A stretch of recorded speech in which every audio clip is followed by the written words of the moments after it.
Cada uno de ustedes, cada día pueden sacar un alma del purgatorio. ¿Cómo? Rezar el rosario, comulgar y un Padre Nuestro por el Papa. El que haga esto saca un alma del purgatorio. Un ingeniero me hizo el cálculo, usted ha sacado del purgatorio 33.000 almas.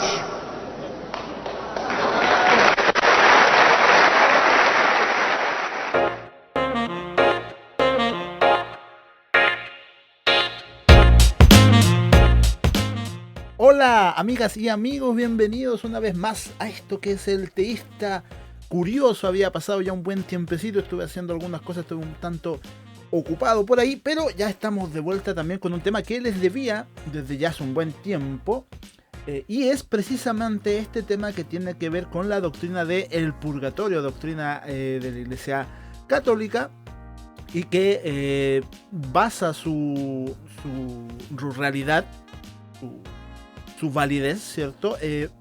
Según ellos, probablemente, o se supone, de las escrituras. Entonces la pregunta hoy día es si así es el purgatorio bíblico o no. ¿Qué es el purgatorio para empezar? Tenemos que empezar por ahí para entrar a conocer. La idea de purgar, ¿cierto? Es esta que se conoce como la de sufrir un castigo por haber cometido una falta, un delito, una culpa, ¿cierto? O simplemente quitar una cosa, o quitarle a una cosa, perdón, lo malo, lo peligroso o lo dañino, mediante alguna práctica en particular. Pues bien, la Iglesia Católica finalmente va a plantear que las almas pueden ser purgadas mediante este purgatorio. Ahora, lo interesante es que si bien el catolicismo en muchos sentidos defiende el purgatorio como una doctrina bíblica, el gran grueso de esta doctrina no es necesariamente, o no aparece necesariamente en la Biblia, sino que aparece en lo que conocemos como el catecismo de la Iglesia Católica. ¿Qué es el catecismo de la Iglesia Católica? Finalmente, el catecismo es este texto, ¿cierto?, que contiene la exposición de la fe, doctrina y moral de la Iglesia Católica, atestiguada o iluminadas por las Sagradas Escrituras, la tradición apostólica papal y el magisterio eclesiástico. Es decir, es una combinación de estas tres entidades, las Sagradas Escrituras, la tradición apostólica y el magisterio eclesiástico, que mediante concilios, ¿cierto?, se han puesto de acuerdo y van arraigando dentro de este catecismo las prácticas necesarias para poder vivir una vida dentro de la creencia católica correcta. Entonces, este es el primer punto interesante a tocar, porque es sumamente complicado debatir temas cuando las bases de donde vienen los temas son distintas, cuando no se bebe de las mismas fuentes, ¿cierto? Y el catolicismo y muchas de las doctrinas católicas con las que probablemente nosotros no compartimos, o con las que nosotros no compartimos, son precisamente las que vienen de este catecismo, de este libro aparte, de esta que si bien en muchos sentidos está atestiguada o iluminada, como el mismo catecismo lo dice, por las Sagradas Escrituras, siguen siendo interpretaciones de una escritura que pueden dejar por ahí de lado. Entonces, muchas de las doctrinas católicas van a encontrar su base precisamente en este catecismo que puede evolucionar, catecismo que si las entidades apostólicas y el magisterio eclesiástico lo ve necesario, puede ser cambiada, lo que convierte sus doctrinas en constantes doctrinas en cambio. Pero bien, vamos a ver qué es lo que dice el catecismo de la Iglesia Católica precisamente con respecto a la doctrina del purgatorio. Vamos a ver entonces qué dice el catecismo de la Iglesia Católica en su numeral 33 con respecto a el purgatorio. Dice así: la Iglesia llama purgatorio a esta purificación final de los elegidos, que es completamente distinta del castigo de los condenados. La Iglesia ha formulado la doctrina de la fe relativa al purgatorio, sobre todo en los concilios de Florencia y de Trento. La tradición de la Iglesia, haciendo referencia a ciertos textos de la Escritura, habla de un fuego purificador. Respecto a ciertas faltas ligeras, sigo leyendo la definición, es necesario creer que, antes del juicio existe un fuego purificador, según lo afirma aquel que es la verdad, al decir que si alguno ha pronunciado una blasfemia contra el Espíritu Santo, esta no le será perdonada ni en este siglo ni en el futuro, según Mateo 12:31. En esta frase podemos entender que algunas faltas pueden ser perdonadas en este siglo, pero otras en el siglo futuro. Eso es lo que dice básicamente el Catecismo de la Iglesia Católica con respecto a la doctrina del purgatorio. En base a ciertos textos, particularmente en Mateo 12:31, que ya lo vamos a estar revisando, plantea que sí van a haber pecados que van a poder ser perdonados en un siglo futuro, que viene a ser, ¿cierto?, la otra vida, esta vida eterna, o probablemente el juicio cuando Cristo venga, y de ahí para adelante. Entonces plantea que básicamente hay ciertas faltas ligeras que se convierten en deudas, básicamente, que pueden ser saldadas espiritualmente por medio de este fuego purificador, de este purgatorio, para que finalmente esta alma pueda entrar al cielo. ¿Ok? Ahora, como vieron o como escucharon, mejor dicho, en la grabación inicial de este podcast, donde había un sacerdote explicando un poquito cómo es el asunto de sacar las almas, pareciese ser que para sacar las almas del purgatorio es necesaria la práctica de gente viva, ¿ya? Y no de las personas que finalmente tienen la deuda.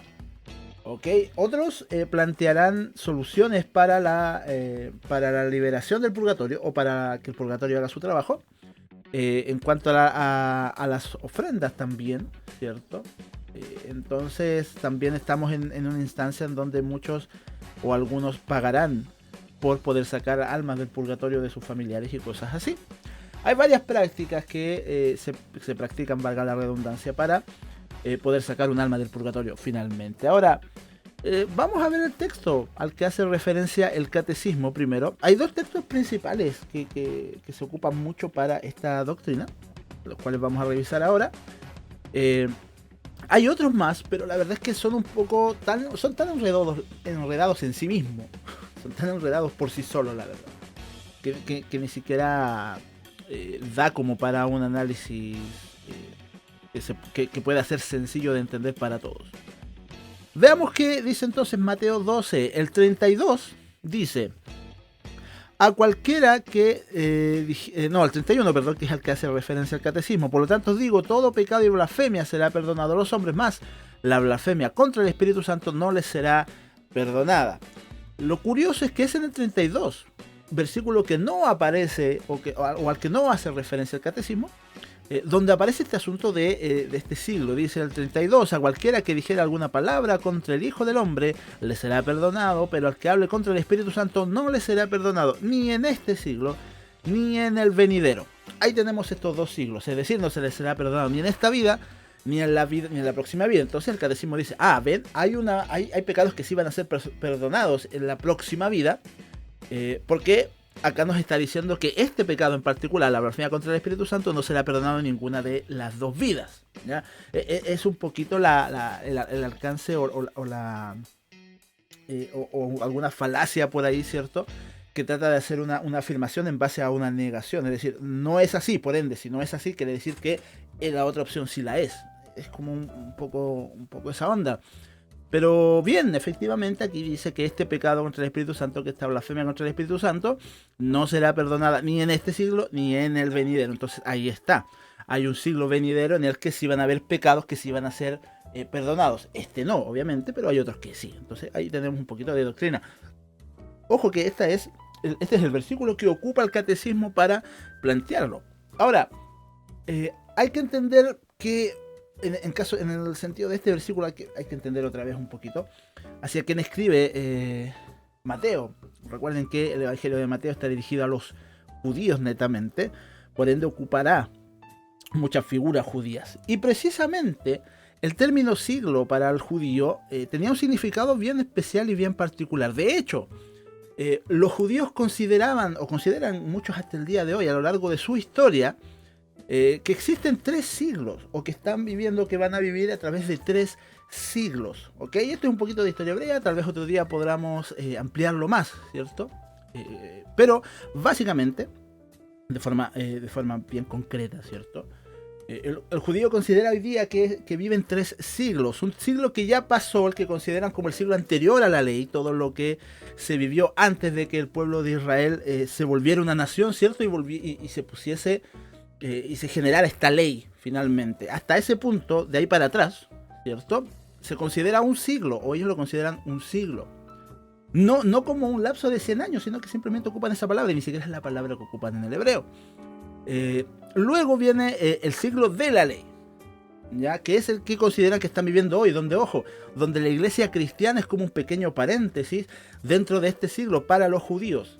Ya recordemos que hay muchos judíos que hoy día consideran que todavía viven en la ley, porque no consideran a Cristo como el Mesías. Entonces la iglesia mesiánica finalmente se vuelve un paréntesis en medio de este siglo que los judíos siguen considerando un segundo siglo, y considerando que es en el que están viviendo hoy, precisamente.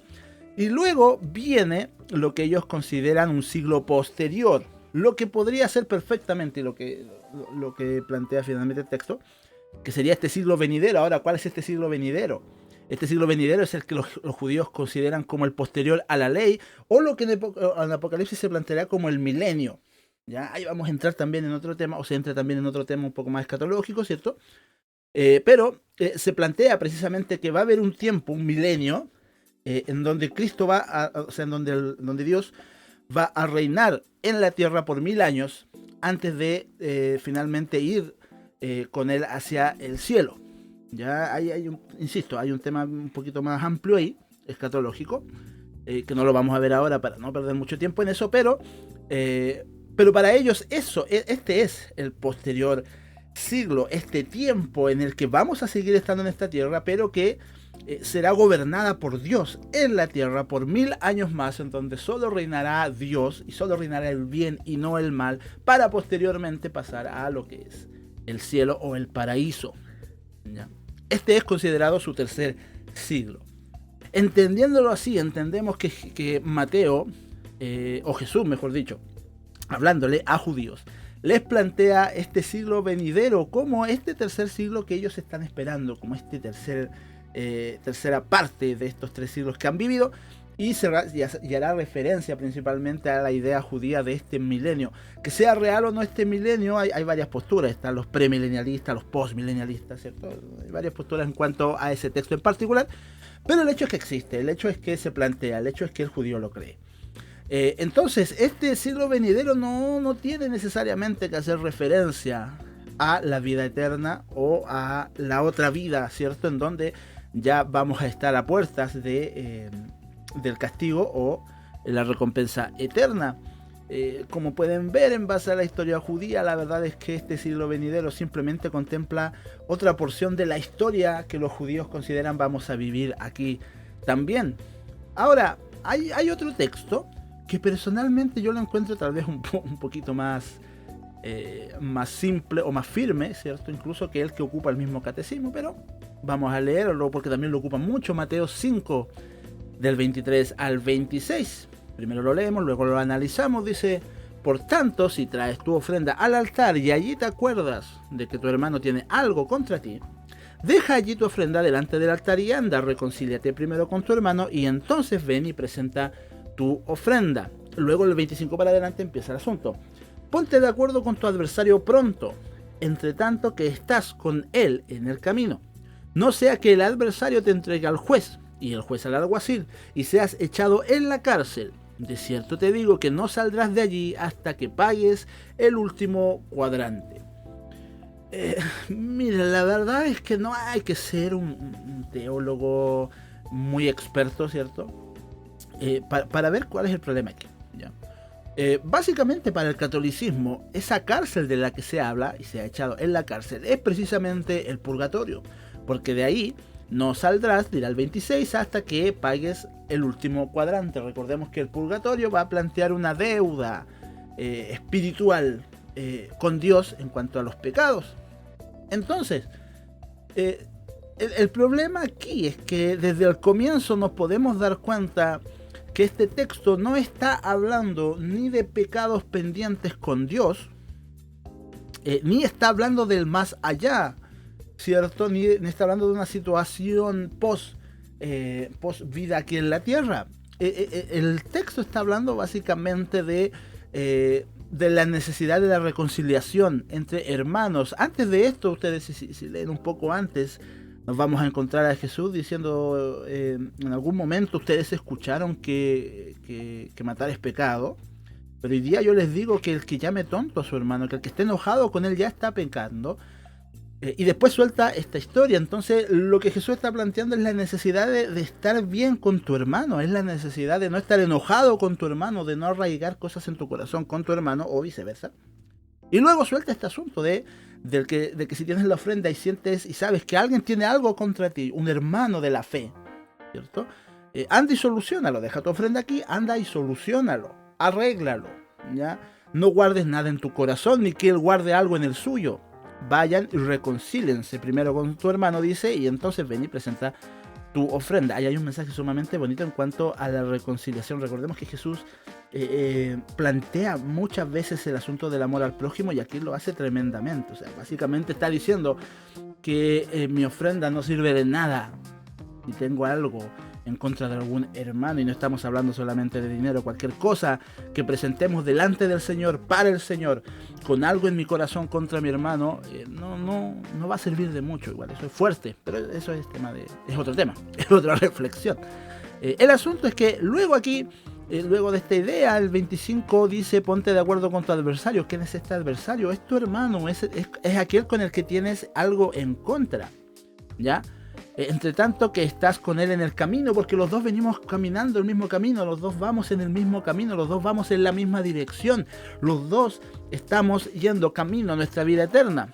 Ya no sea que el adversario, una vez más, este hermano, no Dios, no el diablo, no una entidad espiritual o divina, sino simplemente mi hermano, te entrega al juez y el juez al alguacil y se has echado a la cárcel. Está planteando que si tú no solucionas tu problema con tu hermano, probablemente en este texto el problema que tenían estos dos hermanos tenía que ver precisamente con alguna deuda de dinero, que era muy común dentro de los judíos, era muy común dentro de esta época tener deudas entre unos u otros. Y plantea que es necesario ponerse de acuerdo porque no vaya a ser que el enojo de tu hermano, tu adversario, como lo plantea aquí, va a llevar que te demande, va a llevar que pida que le pagues y bueno, la ley judía era bien certera en ese asunto y cualquier deuda era pagada con cárcel, ¿cierto? Y lo que dice el 26, lo que termina diciendo el 26, simplemente es un hecho obvio y lógico dentro de lo que es la ley. De cierto digo que no saldrás de allí hasta que pagues el último cuadrante, es decir, si no te pones de acuerdo con tu adversario en este sentido, o tu hermano en este sentido, y él finalmente toma las medidas legales y te mete a la cárcel por la deuda que tenían, no vas a salir de ahí hasta que pagues la deuda. Es así de lógico. Ya en ningún momento acá se está hablando de deudas con Dios, no se están hablando de pecados que quedaron como ahí en el aire, como pecados ligeros, ¿cierto?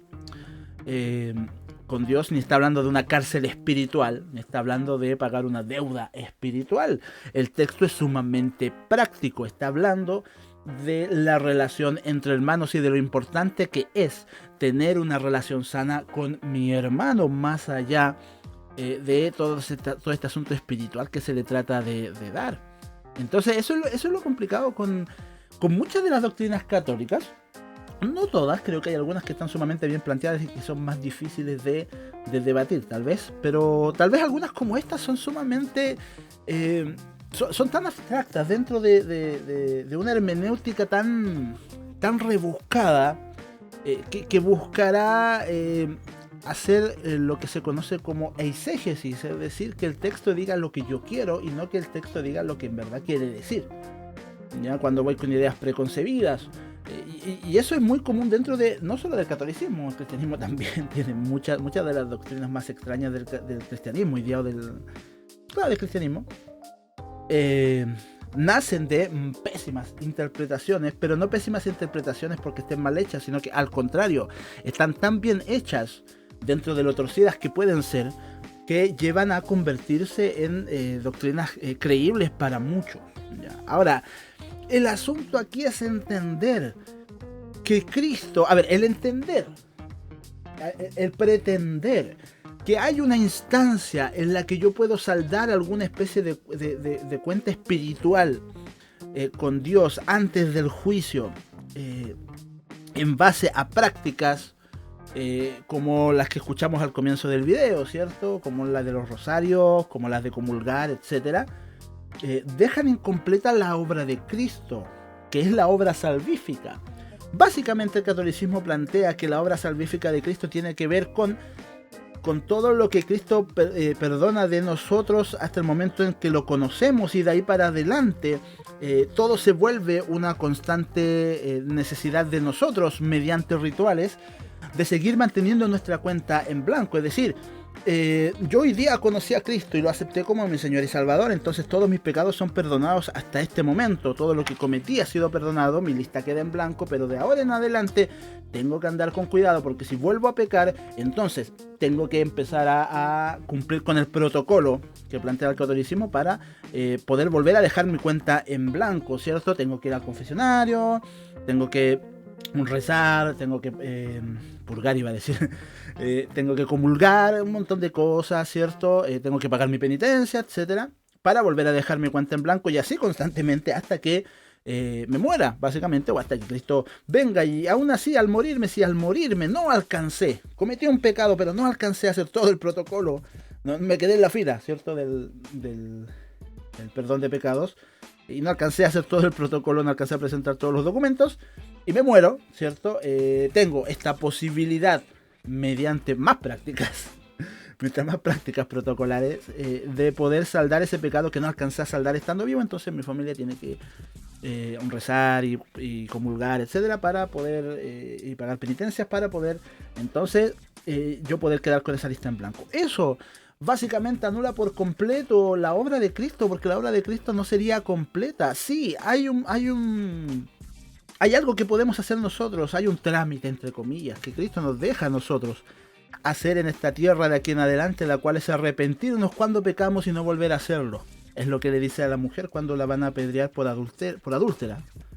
Y finalmente nadie más viene a acusarla, y él dice, bueno, yo tampoco te condeno, así que ahora vete y no lo hagas más. Arrepiéntete y no lo hagas más. Pero no hay una línea protocolar tan extensa. Es por eso que también se practica mucho este asunto de la extrema unción. Si hay una persona en un hospital que está a punto de morir y aún tiene algunas deudas por ahí con Dios, entonces llamamos rápidamente al sacerdote para que le deje la cuenta en blanco antes de que se muera. Ahora, Romanos 6, 22, 23 dice, mas ahora que habéis sido libertados del pecado y hechos siervos de Dios, libertados del pecado, no de sus pecados hasta acá, del pecado, y hechos siervos de Dios, tenéis por vuestro fruto la santificación, y como fin la vida eterna. Y ojo con lo que dice el 23, porque la paga del pecado es muerte, mas la dádiva de Dios es vida eterna en Cristo Jesús, Señor nuestro. El destino que nos espera después de esta vida es sumamente simple, la muerte o la vida eterna. No hay un tercer camino, no hay una tercera instancia, ¿ya? El juicio será para ver a los que van a pagar con muerte eterna o los que van a ser bendecidos con la vida eterna. No hay un tercer camino. Jesús en la cruz dice consumado es. Entonces pretender que hoy día nosotros mediante prácticas protocolares podemos incluso sacar un alma de un purgatorio, ¿cierto?, al que cayó por algún pecado ligero, anula básicamente la obra salvífica completa de Cristo. Obviamente debemos tener una vida cristiana correcta a las escrituras, obviamente podemos volver a pecar y frente a eso debemos arrepentirnos. Y de hecho ni siquiera nosotros mismos podemos tener 100% la certeza de cómo seremos juzgados en la otra vida. ¿Ok? Obviamente tenemos luces a la luz de la palabra y entendemos y decimos, bueno, pero si yo cometí el error de robarme una manzana y me morí, ¿eso va a ser suficiente para ir al infierno? Bueno, hoy día podemos sacar conjeturas mediante la escritura, pero la verdad es que tampoco tenemos 100% la seguridad de cómo Dios juzgará cada uno de nuestros pecados, ¿cierto? Entendiendo que para él todos los pecados son iguales. Hoy día podríamos plantear que, bueno, lamentablemente robaste y eso te lleva al infierno, pero, insisto, no podemos entender cómo será ese juicio finalmente, solo tenemos las conjeturas que tenemos hasta hoy, y en base a eso tenemos que entender que simplemente después de esta vida lo que nos queda es esperar el juicio, y el juicio tiene solo dos caminos, ya no hay una... una oportunidad luego de morir. ¿Ya? Yo parto de esta vida y ya no continúo con alguna otra posibilidad de, que es lo que plantea el purgatorio. Ya entiendo que no es una segunda oportunidad, el catecismo no lo plantea como una segunda oportunidad para que cualquiera que peque pueda, no, obviamente lo plantea dentro de pecados ligeros, pecados no mortales, que ellos los plantean también dentro del catecismo, porque para ellos hay pecados mortales y no mortales, pero finalmente no hay un sustento bíblico para esta doctrina. Finalmente el alma que pecare esa morirá, dice la palabra. No hay nada que yo pueda hacer en esta vida para tratar de cambiar el juicio que va a haber en la vida de la persona que ya falleció.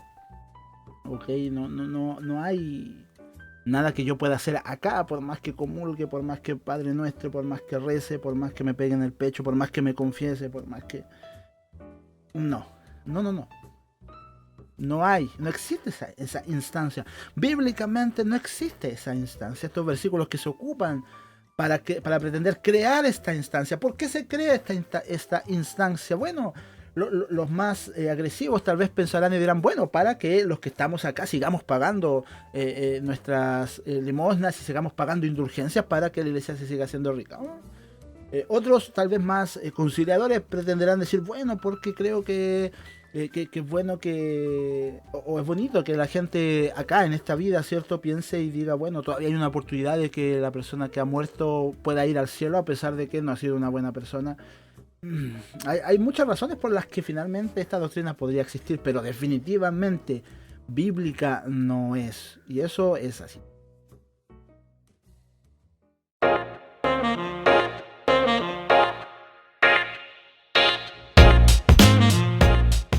Bueno amigos, eso es todo lo que tiene que ver con respecto al purgatorio. Como siempre lo digo, estos son temas mucho más extensos que lo que podemos llegar a hacer en un solo podcast. Pero tratamos siempre de tocar los puntos tal vez los más importantes y los de mayor conocimiento para el general. Obviamente hay otros textos que se ocupan, no son muchos tampoco crean que nos saltamos muchas cosas. Pero hay por lo menos uno o dos más, ¿cierto?, que tratan o que pretenden hablar de este fuego purificador, pero la verdad es que ocupan ya argumentos un poco más complejos que son un poco más raros de entender incluso desde la vereda del catolicismo. Así que vamos a dejarlo hasta acá. Creo que he podido plantear mi punto. Si les gusta este podcast, compártanlo. Si el video les gusta, porque también va a estar en mi canal de YouTube, también compártanlo, suscríbanse al canal de YouTube, síganme en Spotify principalmente. La verdad es que el podcast sale a varias plataformas, pero obviamente la principal hoy día es Spotify. Síganme en Spotify, entonces ahí es seguir, ¿cierto? Sí, síganme en Spotify, suscríbanse a mi canal de YouTube para seguir hablando de más temas interesantes como este, y eso será. Nos veremos la próxima. Que Dios me los bendiga mucho a todos y nos vemos. Adiós.